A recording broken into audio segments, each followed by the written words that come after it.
So hey everyone, it's Kelly with Women for One, and I am so excited today. I'm excited because Women for One has a lot of serious, intense interviews about deep things like truth and wisdom and transparency. And I'm really excited today because we're going to go deep with a powerful woman in this country that is changing the world through humor and realness. And I'm just so excited to be talking to Kristina Kuzmic today. Welcome, Kristina. Thank you so much. Yeah, I can't wait to just have a conversation with you. I just feel like you're one of my best friends already, and I think that is what is so incredible about who you are, because you are real. So I want to just tell everyone a little bit about you first. Kristina is a mom, first and foremost, a wife, right? Yes. A blogger, a vlogger. She actually was selected out of 20,000 applicants for a show on the Oprah Winfrey Network several years ago called The Ambush Cook, which I'd love to talk to you about. And how I found Kristina was someone shared her video with me. There's so many videos I want to talk about. It's like I have so many things in my head I want to ask you about. But go to her YouTube channel and we'll talk about that at the end, because you are going to laugh, you're going to cry, and you're going to just feel so relieved and connected and get some incredible wisdom. So thank you, Kristina, for being here.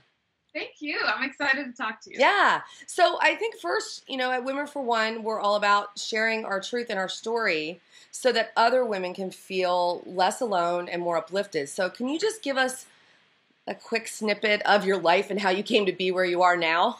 Sure. I'm going to try to keep it quick. I'm a long talker. I grew up in Croatia, and then the war started there when I was 12, and then by the time I was almost 15, we moved to the States. So that was obviously a huge cultural change, a huge thing to just, have a war start in your country when you're 12. Lots of emotions, lots of stuff going on there. And then I got married young, had 2 little kids, ended up divorced when I had a 2 and a 3-year-old, ended up completely broke, sleeping on the floor, just trying not to be homeless. And then soon after all that craziness, when I was finally on my path to just feeling less of a failure, feeling like life was sort of starting to get normal again, I entered the Oprah competition you mentioned. And not really, obviously, expecting Oprah was going to notice me or care, especially me, because, I was still kind of recovering from having nothing. And ended up winning my own cooking show on her network, which was crazy. And really fast, one of the reasons I was passionate about cooking is because when I was at that lowest point and completely depressed and divorced and I... Been there. Yeah. So Yeah. I became so self-consumed, and which I think is normal when you're, woe is me, oh my gosh, life sucks, oh, I can't get out of this, that I had this idea one night, the only way to stop being so obsessed with my own troubles is to think outside myself. And so I decided I was going to volunteer with my kids. Nobody would take me. There's actually an article on my website I wrote about it. I read that. Yes, go there. What's it called? I'm serious. It's But Not Worthless. Broken but not worthless. That's right. Yeah. Mm-hmm. And nobody would take me to volunteer, which is like, really, I'm going to get rejected at volunteering. But they wouldn't take me because I was going to bring a 2 and 3-year-old. I couldn't afford a babysitter. And so finally, I thought, what's the one thing, even when I feel like a complete failure, what is the one thing I can still offer this world? And the only thing I could think of was cooking. And so sent an email to all my contacts in LA and said, whoever needs a meal, whether they're homeless, whether they're an elderly person that just lost their spouse and they're lonely, college kid that's sick of cafeteria, whatever. I don't care what the need is.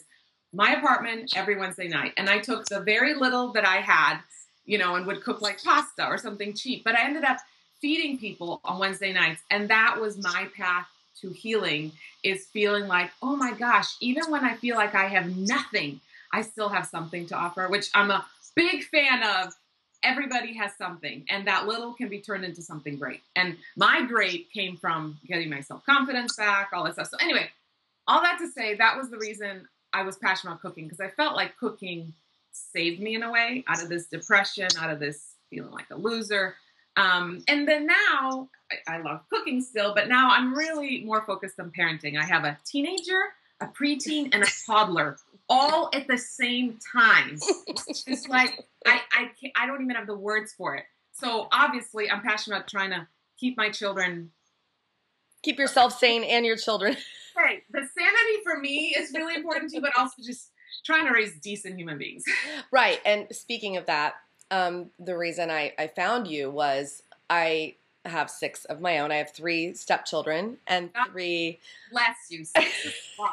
And their ages right now range from 16 to 22. So they're all teenagers.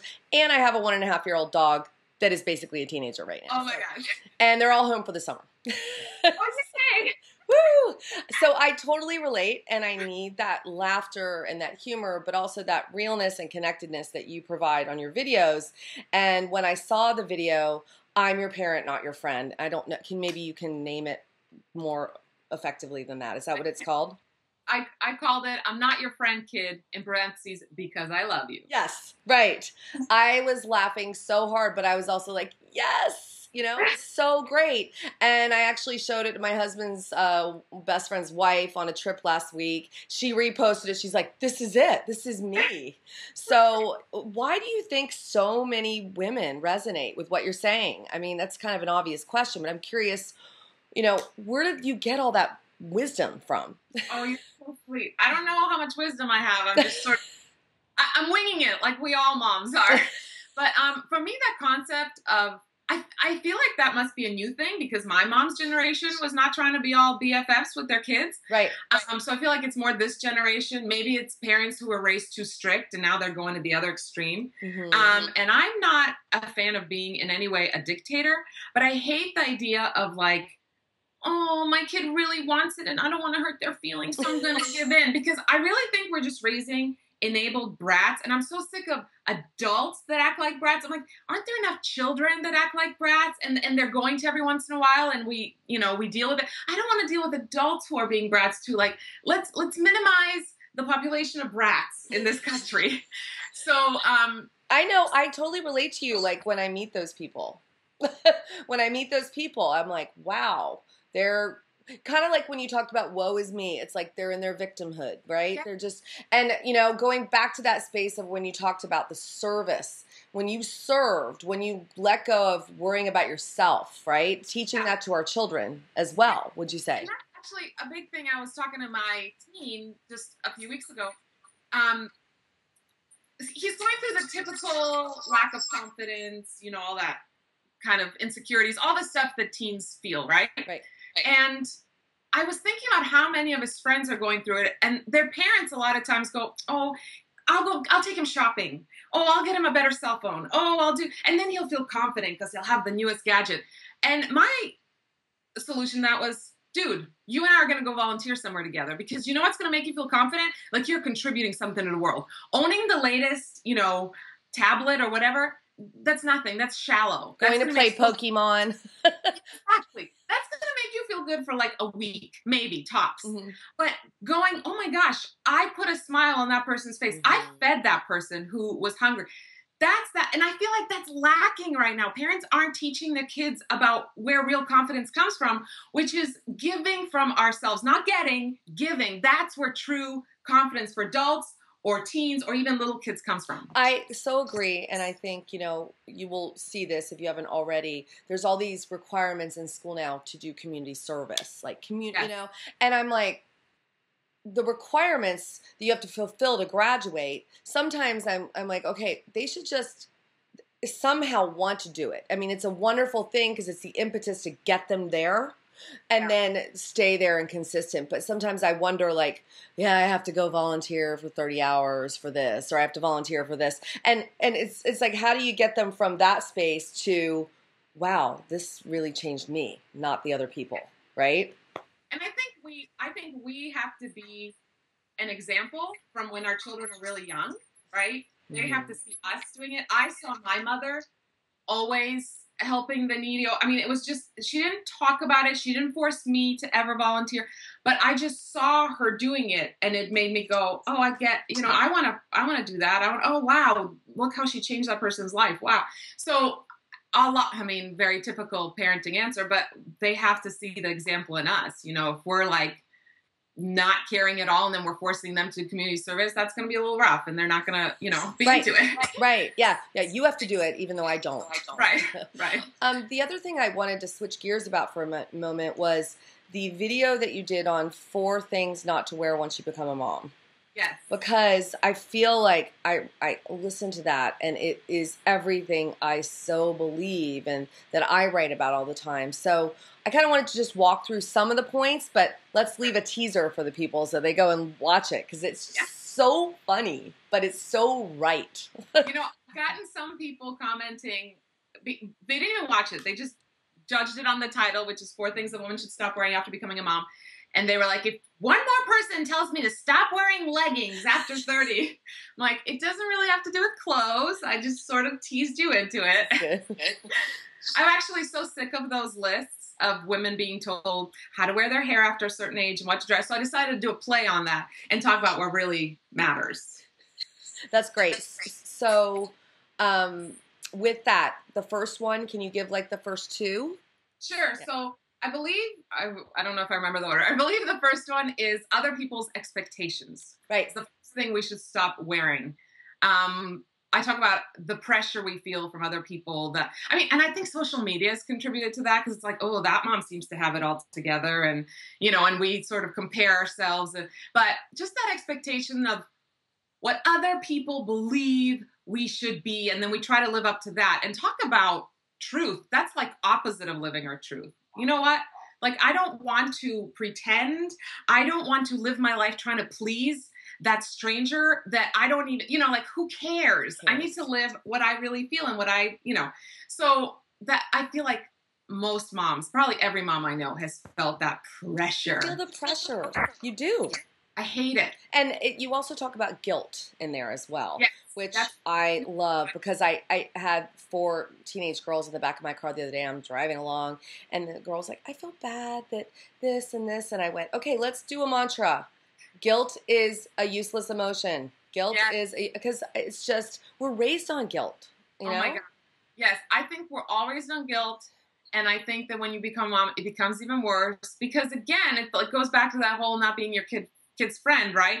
You love your kid and you try to make their life fun and all this stuff, but then when they want something and you have to be strict, or they misbehave and you have to punish, there's still that, oh, did I do the right thing? Oh, was I too strict? Oh, I feel bad. There's always guilt. Oh, I didn't spend enough time with my kid.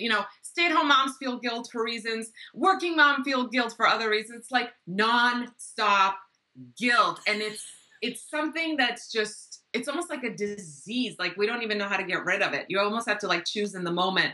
Nope, not going to let that control me. So I think with a lot of these emotions, to me, it's like insecurities in general. It's not trying to get rid of them. We're going to feel them. It's not letting them control us. Does that make sense? Yeah. You just feel these things. You're going to still feel them.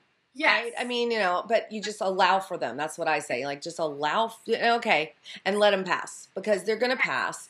And I wish I had the wisdom that you have now when my kids were younger, because now that, all these kids have passed through and they're all in college and high school now, I look back and go, 80% of the people that judged me, 95% of the people that judged me, that I felt judged by as a mom growing up, the shoulds, the case of the shoulds, right? I don't talk to. They're not even in my universe. And it's like, if I had known that then, it would have so helped me. Yeah. If that makes sense. Yes. I think one thing that helps me is I know everybody says live in the moment. I think that's awesome. But what helps me is when I think of my kids thinking long term. And so that's what helps me minimize like feeling guilty or whatever. When I need to follow through with a consequence and I feel bad because my kid is having a bad day or whatever. And I'm like, okay, long term, is this consequence important? Yes, because they need to learn this lesson. This is really, just the long term. And also, like you were saying, long term thinking, why are any of these people who are judging me going to matter in 10 years? Like, really? And who's more important to me, their opinion or my sanity and how I treat my children? Like, my children's well-being should always be more important to me than some stranger's stupid opinion. So true. I don't let my children say stupid. other people's opinions. I actually am known as the more permissive parent out of my two best friends. So we have the strict one, we have the middle of the road, and I'm kind of like, But I'm getting better because I'm noticing my oldest was given too much. Like, I didn't have a lot done for me when I was young, so I went the other way, and I indulged them, and now I'm like, 21 and doesn't have the skills needed, right? So now I'm getting more strict with my youngest one, you know? It's so interesting how it works, you know, as parents. Yeah, and there's actually, there's another article I wrote on my website called Fun Strict Parenting, and I talk about that balance, you know, between being strict, following through, you know, your child respecting you, but also having fun with that. I think it's important to make our children's life fun, right? Mm-hmm. But it's also important for us to find a way to enjoy motherhood, because it's so easy for motherhood to just turn into no, you know, and then cooking and cleaning and all the stuff that just everything feels like a chore. And we have to just find a way. You know, I tell my friends all the time when they're like, oh, I'm so sick of this mommy thing. And I'm like, when's the last time you did karaoke with your kids? When's the last time you just baked cake and just dug in with your hands with your kids? Like, you got to have those fun moments to balance out all the strictness and the intent. That's so awesome and also my director at Women for One, she just had a baby, so she's breastfeeding right now. And your breastfeeding video and I know you did a teaser with that one too about breastfeeding. You're like a breastfeeding advocate now. Has almost 4 million hits on YouTube. So. Yeah.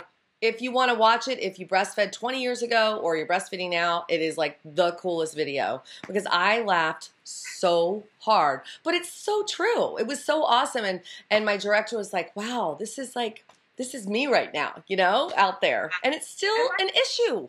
Yes.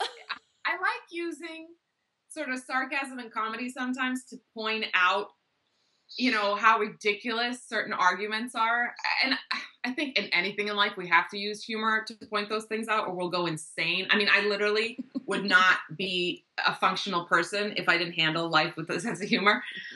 So yeah, that was it was like a rant. Yeah. But it was great. Yeah. I breastfed all three of my babies and I also got those looks and oh my gosh, you know, can't you just pump and blah, blah, all that stuff. So anyway, made this video and I'm surprised at the reaction it's gotten. Were there some people that had an issue with it or no? No. Well, I that's probably the one where I've gotten the most comments like "go die," and I lovely way to wake up in the morning. But I can't tell if these are people that judged it solely on the title, which again the title is sarcastic. Or if they watch it and they're just so disgusted with the mother breastfeeding. So I can't tell why people hate me, but it's good to know that, you know, it keeps me humble. Well, and speaking of that, you're a great person to ask this because, you know, I go, and I'm actually writing a blog right now, I go between, you do what you need to learn, I believe, right? So I started a website about women speaking their truth because I need to learn to speak my truth unabashedly and not unapologetically and not be terrified of the repercussions, right? So how have you dealt with that? Because you've done it on such a large scale and you do get attacked, right? I'm sure. And the women, I remember the first time I put a blog out there, I was terrified to write it. And at Women for One, women email me every day like, oh my God, like I can't believe I'm going to actually put this out there. Maybe I should be anonymous. So I'm curious how you deal with that. Yeah. You know, I'd be lying if I said that it never, ever bothers me. Again, it's like we feel like we have to not be bothered by things and not care about other people's opinions. And I'm sorry, but that's all crap. Like, let's be honest. We are going to care. Mm-hmm. And that's okay. We're human. We're going to care. If someone knocks us down, we're going to care. And it's all about not letting that control you. So I remember putting a few videos out and getting really, here's the other thing. 90%, probably more than 90% is positive. Do we remember that? No. We always remember our worst review, right? We can have 1,000 people tell us, you look pretty today. If one person says, wow, you look fat, that's the only thing we're going to remember. Like, how ridiculous are we? Somehow we ignore the 1,000 and remember the one. So anyway, I remember getting negative comments. And again, it was just such a small percentage, but I hated it. And I thought, I'm just not going to do this anymore. And I thought, well, here's where I have control. Am I going to let these few control me not doing what I'm passionate about, not talking about, or I'm just going to say, great, your opinion, I don't even know you, bye, move on. And so it's just about, again, making a choice to say, even if it doesn't feel good, even if it maybe hurt my feelings, I'm not going to obsess over it. I'm not going to sit and like eat cookie dough for that. I'll eat cookie dough for other reasons, but you're not worth me eating cookie dough over your little comment. And I'm just going to keep going and doing what I know in my heart is right. Well, and that takes strength, right? And resolve and a strong integrity of knowing who you are. Sometimes being stubborn is a really good thing. I tell myself that about one of my kids. I'm like, you know what? This stubbornness that's driving me nuts is going to serve him well. Yes. Yeah. You have to coach yourself, right? Yeah. You got that stubbornness. Sure, right? Oh, when he's 30, this is going to be awesome for him. Right now, I'm going to like lose my mind. Right now, I need another glass of wine. And that's the other thing. If you look on my About Kelly page, the one thing I wanted to do on One for One is to be real like you and say, hey, I'm a mom, you know, sometimes I drink too much. A lot of times I don't wear a bra. I mean, I say that on my page, right? And I love take your bra off, feel good. And I think by us doing this, we give other women permission, right? Yes. Permission granted to be who you are, be messy. Stop trying to be something you aren't, because it's just not, you can feel it. You can feel when somebody's not who they are. I remember picking first time, and I do this all the time now, but I remember the first time I picked my kids up at school in my pajamas with like, yes, but you know, got out of the car, and these moms are like, they probably spend 3 hours putting fake lashes on, they have hair extensions, you know, push-up bra, like the mom's probably got like Botox just for that event, just to pick up their kids from school. And I'm in my pajamas, no makeup, like my hair's just wild. And for a split second, I was like, oh, I do not belong. And then I just didn't care. And it's so funny. I had 2 different people text me that day and go, screw it, I'm wearing pajamas too. You know, and that's such a silly example, you know, the pajama thing, but it's anything in life, right? If we expose our vulnerability, if we talk about our flaws, I mean, that's one thing I cover in that 4 Things a Woman Should Stop Wearing. It's like the idea of trying to be perfect. You know what? Perfection is so boring because it's not real. You know what's real is flaws. Like, I think flaws are so sexy, right? Mm-hmm. They make us unique. So just the idea, if we can all be honest and say, hey, here are my shortcomings, then that mom who's been suffering so hard trying to be perfect can say, oh, wait, she has shortcomings and she still has friends and she's still a good parent. And she's happy. Yes. Like, what? I can do it too, you know? Yeah, and I love seeing those women that can do that. And I also have a deep compassion for the women that can't yet, because I was one of them. Yes. And I've still got it. I still have all of that, right? That's why I think everybody resonates with what you're doing. And you're just like this YouTube sensation, because you just sit there and go, okay, I want her address and I want to go drink with this woman. Or I just want to go sit with her and listen to her, because the realness just shines through you. It's so cool. And you know, I really want to reiterate to our audience and our community, it's like, God, truth and authenticity does not have to be serious. I think it's really important, you know, this lightness that you have about you. I'm moving into a lightness. You know, I got so serious and I wanted to learn about spirituality and myself for so many years. And it's like, you know, now I just want to be happy. Yeah. And you know what? Having a sense of humor and laughing about life does not mean you don't take life seriously. I mean, at all. Like, I don't like how people sort of separate that. And if I make a joke about a topic, they're like, oh, you're not taking it seriously. I mean, obviously there are topics we should not joke about, right? But in general, motherhood stuff, just because I make light of it doesn't mean I don't take it seriously. It's just another way to make it more fun for myself. It's another way to feel more free, to speak my truth.